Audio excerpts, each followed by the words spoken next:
believe what you read in the media? I'm not talking about Di and Fergie, but about the important stuff, the politics and economics. Has it ever occurred to you it could be a system of propaganda designed to limit how you imagine the world? Well, that's the view of Noam Chomsky, who's been teaching here in Boston for the past 30 years. Described as America's leading dissident, he's based at the Massachusetts Institute of Technology, where, although it's very cold, it isn't exactly the Gulag archipelago. As a working journalist myself, I've come to talk to Professor Chomsky about bias in the media.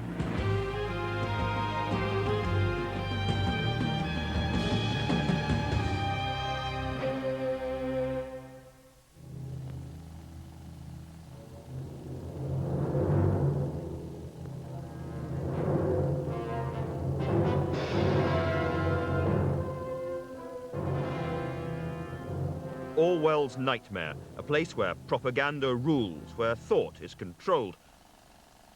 Comrades, attention!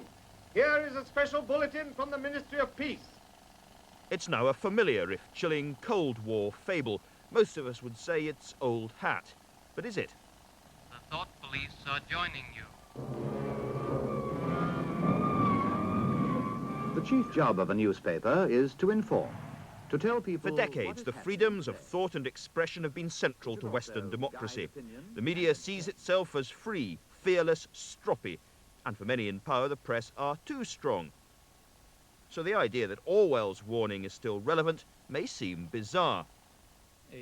But not to Noam Chomsky, who thinks the image of a truth-seeking media is a sham. Chomsky has devoted his life to questioning Western state power.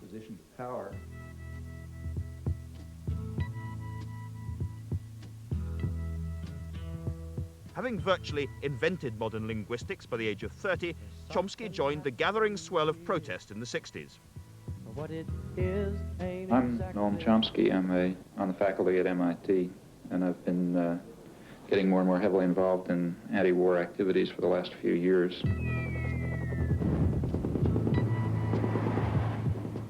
Since then, Chomsky has championed a brand of anarchism, becoming deeply hostile to established power and privilege. And in recent years, he's refined what he calls the propaganda model of the media. Well, on a brighter note, commercial break. The government has now... He claims that the mass media brainwash under freedom. Not only do the media systematically suppress and distort, when they do present facts, the context obscures their real meaning. Stop about every 1,000 miles ain't asking too much, is it? You might wish to stay on and listen. The invasion of East Timor by the Indonesian army caused indescribable slaughter. Hundreds of thousands died. But it was more or less ignored by the mainstream Western media because, Chomsky argues, we were selling arms to the aggressors. But wars where the West's interests are directly involved get a different treatment. For Chomsky, coverage of the Gulf War was servile. Trivial criticisms were aired, fundamental ones were ignored. Hello. Andrew Marr. Very nice to see you. Hi. Naturally, Chomsky has numerous critics. Which chair has been allotted? Is the media so influential? I'm over here. Okay. Have dissident views really been excluded in an age of relative media diversity, in the age of the internet? Right. This is one of... What about Chomsky's own access? Okay. What about this very programme? Okay, Andrew, in your own time. Professor Chomsky, could we start by listening to you explain what the propaganda model, as you call it, is? For many people, the idea that propaganda is used by democratic rather than merely authoritarian governments will be a strange one. Well, the term propaganda fell into disfavor at around the Second World War, but in the 1920s and the 1930s, it was commonly used and, in fact, advocated, not by leading intellectuals, by the founders of modern political science, by Wilsonian progressives, and, of course, by the public relations industry, as a necessary technique to overcome the danger of democracy. The institutional structure of the media is quite straightforward. We're talking about the United States, but it's not very different elsewhere. There are sectors, but the agenda-setting media, the ones that sort of set the framework for everyone else, like the New York Times and the Washington Post and so on, these are major corporations, parts of even bigger conglomerates, like other corporate institutions, they have a product and a market. Their market is advertisers, that is, other businesses. Their product is relatively privileged audiences, more or less. So they're selling audiences to They're other selling corporations. privileged audience. These are big corporations selling privileged audiences to other corporations. Now the question is, what picture of the world would a rational person expect to come out of this structure? And then we draw some conclusions about what you'd expect, and then we check, and yes, that's the picture of the world that comes out. And is this anything more than the idea that basically the press is relatively right-wing, with some exceptions, because it's owned by big business, which is a truism, is well known? Well, I would call the press relatively liberal. Here I agree with the right-wing critics. So especially the New York Times and the Washington Post, which are called, without a trace of irony, the New York Times is called the establishment left in, say, major foreign policy journals. And that's correct, but what's not recognized is that the role of the liberal intellectual establishment is to set very sharp bounds on how far you can go, this far and no further. Give me some examples of that. Well, let's take, say, the Vietnam War. Probably the leading critic, and in fact one of the leading dissident intellectuals in the mainstream, is Anthony Lewis of the New York Times, who did finally come around to opposing the Vietnam War about 1969, about a year and a half after corporate America had more or less ordered Washington to call it off.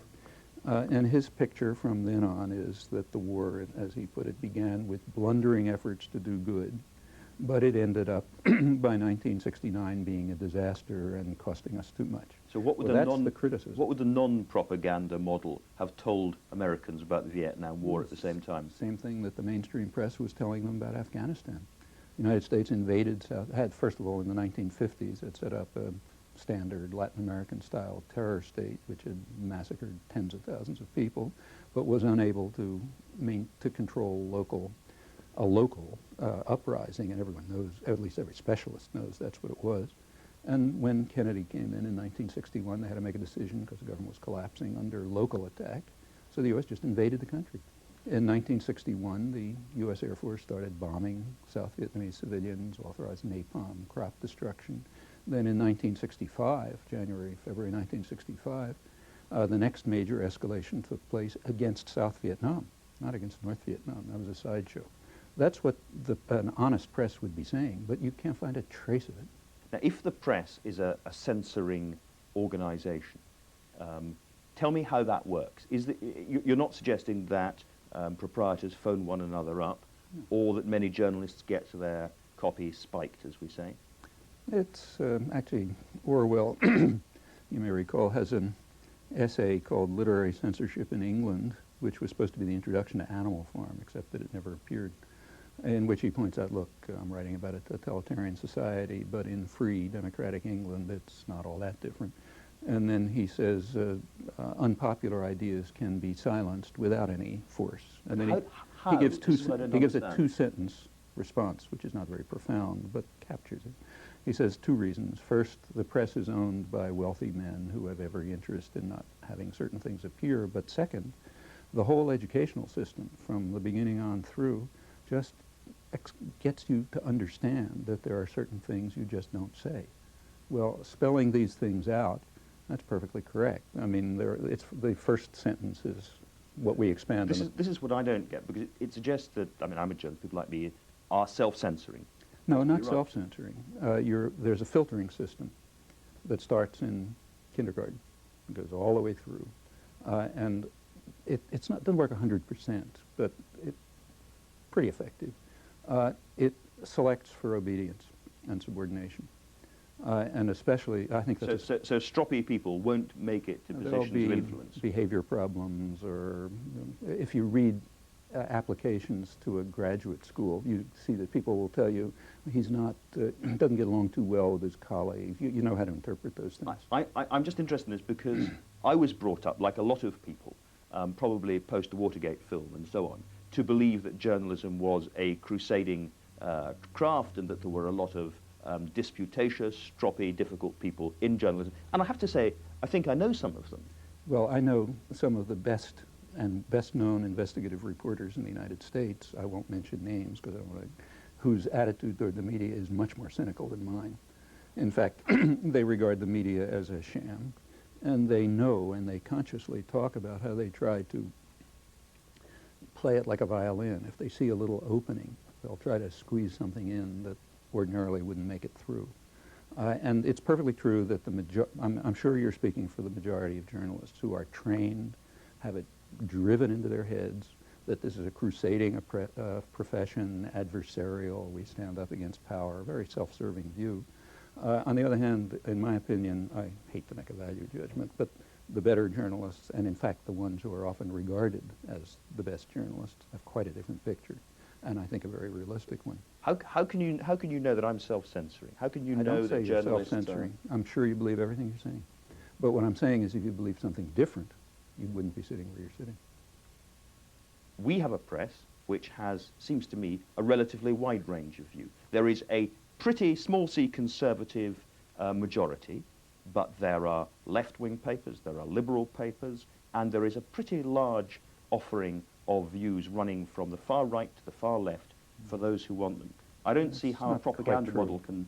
That's not quite true. I mean, there have been good studies of the British press, and you can look at them by James Curran as the major one, which points out that up until the 1960s, there was indeed a kind of a social democratic press which sort of represented much of the interests of working people and ordinary people and so on, and it was very successful. I mean, the Daily Herald, for example, had not only more, it had far higher circulation than other newspapers, but also dedicated circulation. Furthermore, the tabloids at that time, the Mirror and the Sun, were kind of labor-based. Mm-hmm. By the 60s, that was all gone, and it disappeared under the pressure of capital resources. What was left was overwhelmingly the sort of center to right press with some dissidents. It's true. I mean, we've got, I would say, a couple of large circulation newspapers which are left of centre, and which are putting in neo-Keynesian views which you call the elites are strongly hostile to. It's interesting that you call neo-Keynesian left of center. I'd just call it straight center. I mean, left of center is a value term, doesn't mean anything. Sure, you could. But there are extremely good journalists in England. A number of them, they write very honestly and very good material. A lot of what they write couldn't appear here.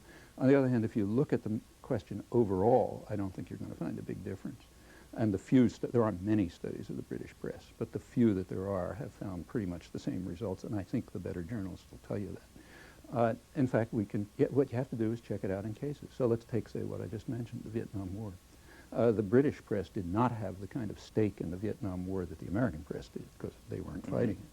But just check sometime and find out how many times you can find the American war in Vietnam described as a U.S. attack against South Vietnam, beginning clearly with outright aggression in 1961 and escalating to massive aggression in 65.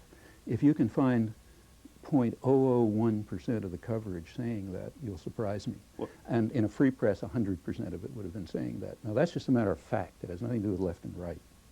Let me come up to a more modern war, which was the Gulf War, which, again, looking at the press in Britain and watching television, including some American television, I was very, very well aware of the anti-Gulf War dissidents, the no blood for oil campaigns. And that's not the anti-Gulf. That's not the dissidents. No blood for oil isn't the dissidents? Saddam Hussein's attack on Kuwait took place on August 2nd. From August, within a few days, the great fear in Washington was that Saddam Hussein was going to withdraw and leave a puppet government, which would be pretty much what the U.S. had just done in Panama. The U.S. and Britain, therefore, moved very quickly to try to undercut the danger of withdrawal. By late August, negotiation offers were coming from Iraq, calling for a negotiated Iraqi withdrawal. The press wouldn't publish them here. It never published them in England.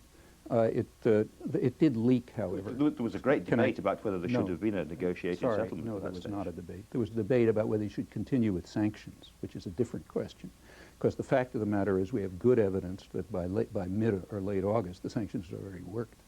Because these stories were coming from high American officials in the State Department, former American officials like Richard Helm.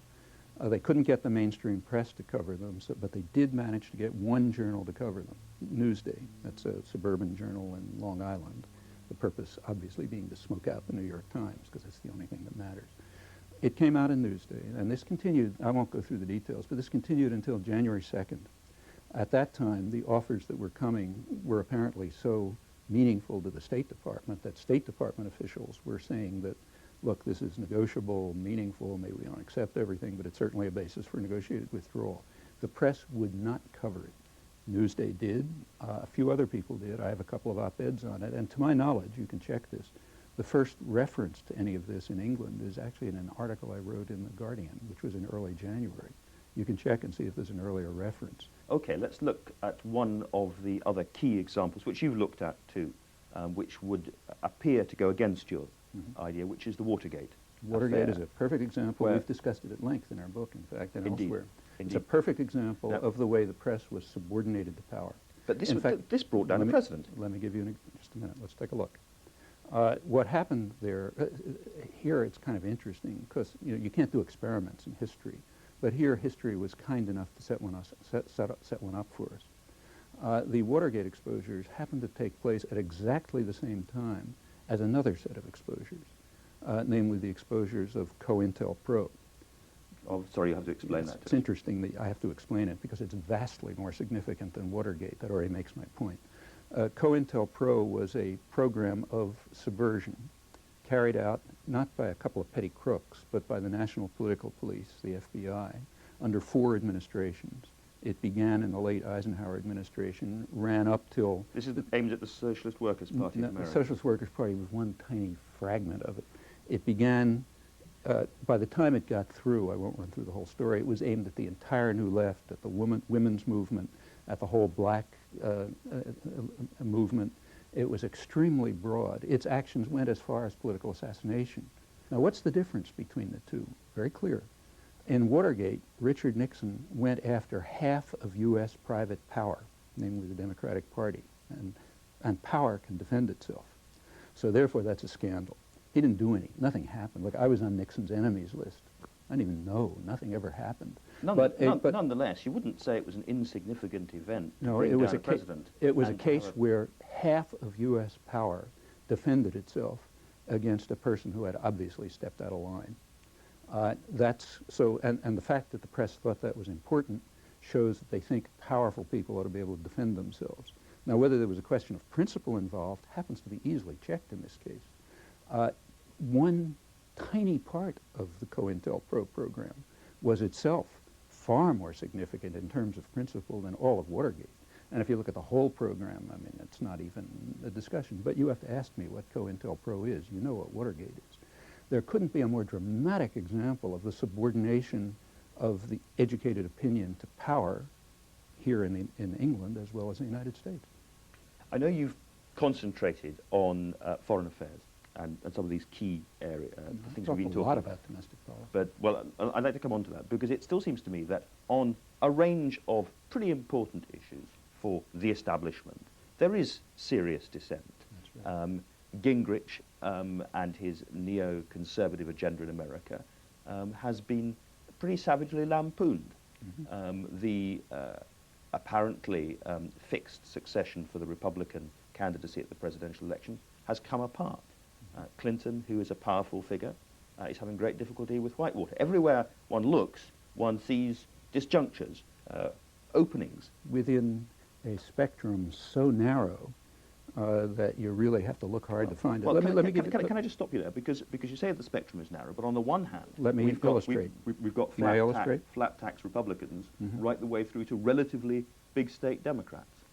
Find one. Find a big state Democrat. The position now is exactly what Clinton said. The era of big government is over. Big government has failed. The war on poverty has failed. We have to get rid of this entitlement business. That was Clinton's campaign message in 1992. That's the Democrats.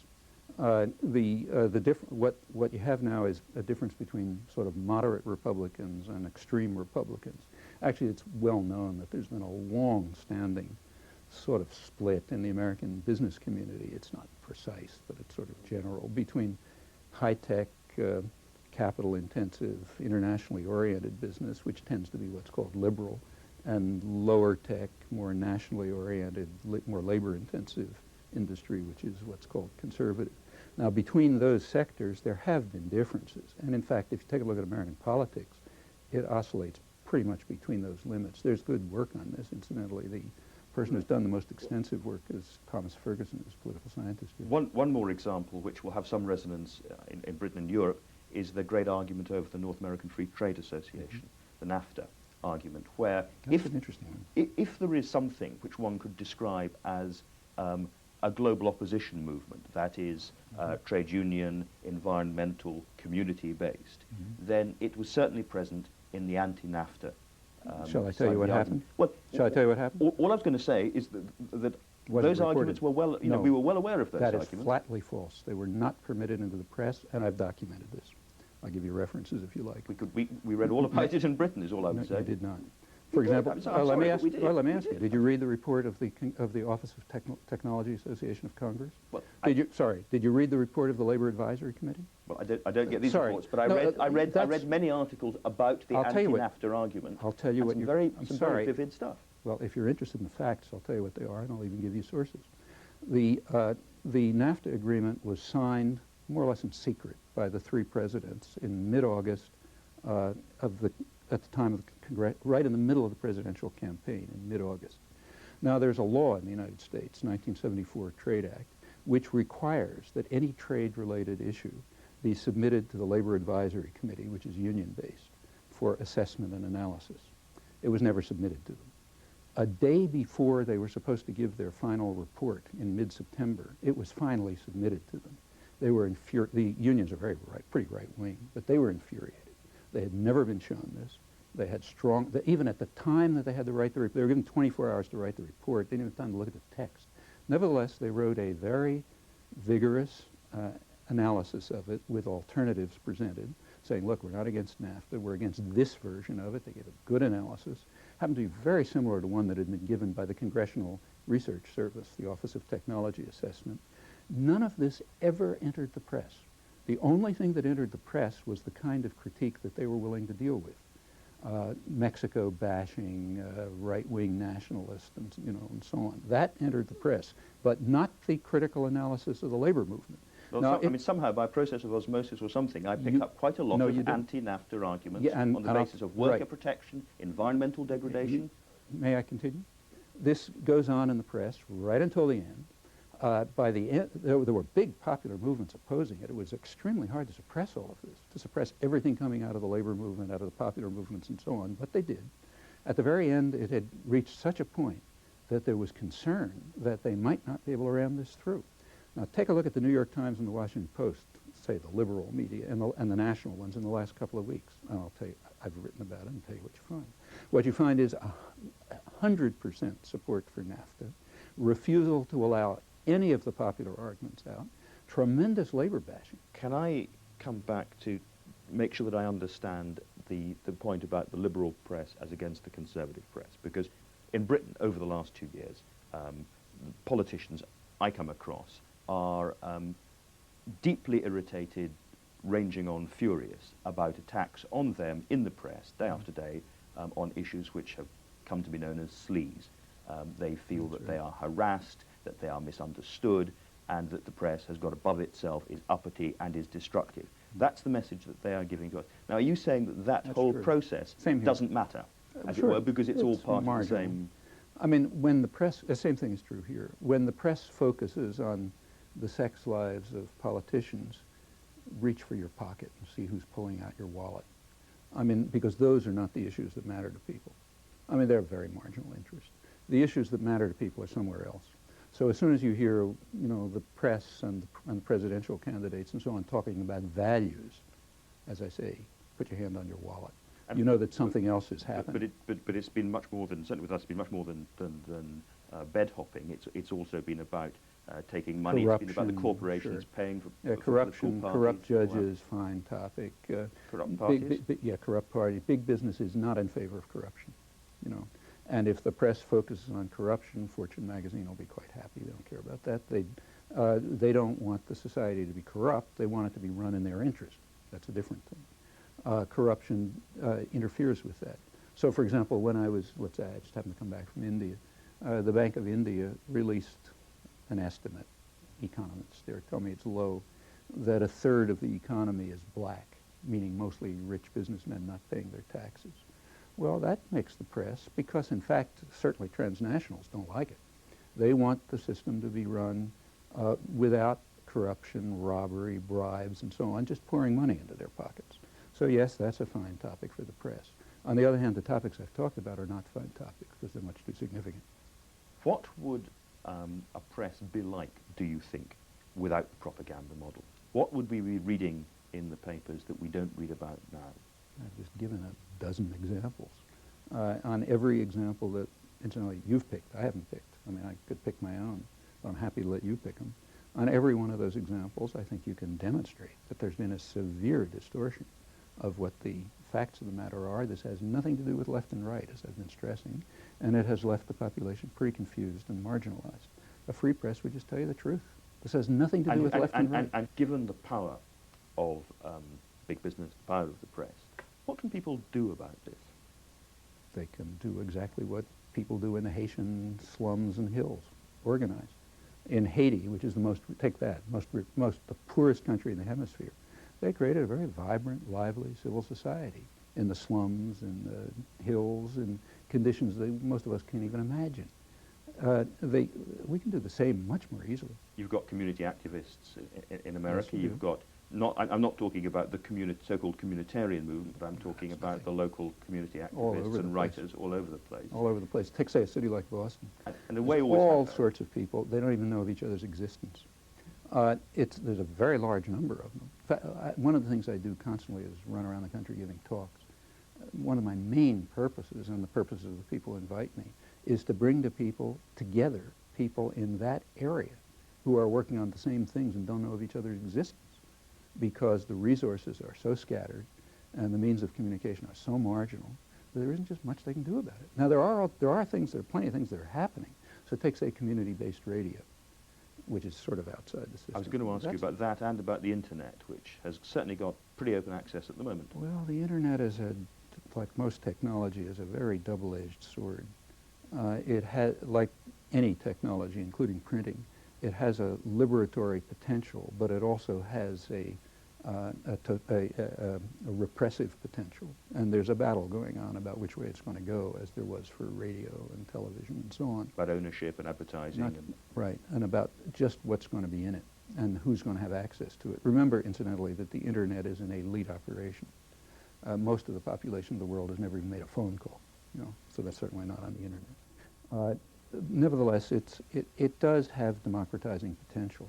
And there's a struggle going on right now as to whether that's going to be realized or whether it'll turn into something like a home marketing service and a way of marginalizing people even further.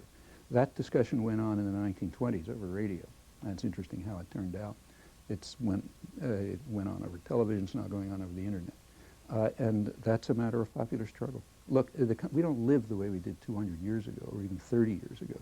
There's been a lot of progress. It hasn't been gifts from above.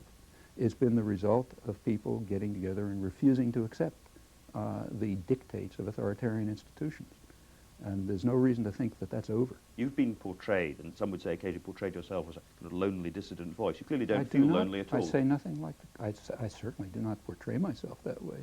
I can't begin to accept a fraction of the invitations from around the country. I'm scheduled 2 years in advance.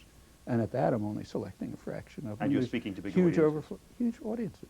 And these are not elite intellectuals either. These are mostly popular audiences. I probably spend 20 or 30 hours a week just answering letters from people all over the country and the world. I wish I felt a little more lonely. I don't. Of course, I'm not on NPR. I wouldn't be in the mainstream media, but I wouldn't expect that. Why should they offer space to somebody who's trying to undermine their power and to expose what they do? But that's not loneliness. Professor Chomsky, thank you very much.